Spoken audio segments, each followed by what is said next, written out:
বিসমিল্লাহির রহমানির রহিম। শুরু করছি মহান আল্লাহ তাআলার নামে। সবাই কেমন আছেন? আশা করি ভালো আছেন। কমেন্টে জানাবেন কে কেমন আছেন।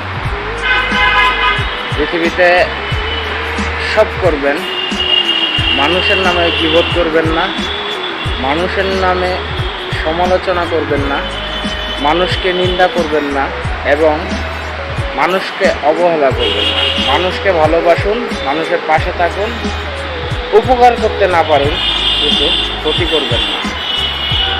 সবার কাছে আমার একটা অনুরোধ, যে ক্ষতিগ্রস্ত হয় সে বুঝে এবং তার ফ্যামিলি বুঝে।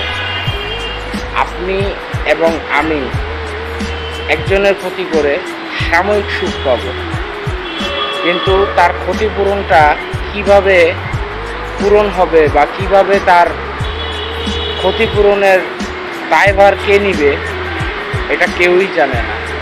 ক্ষতি করার আগে একটাবার ভাববেন তার মা বাবা, স্ত্রী সন্তান বা স্বামী সন্তান, অনেক মানুষই থাকে, তাদের একজনের পিছনে 5 জন ফ্যামিলির মানুষ থাকে।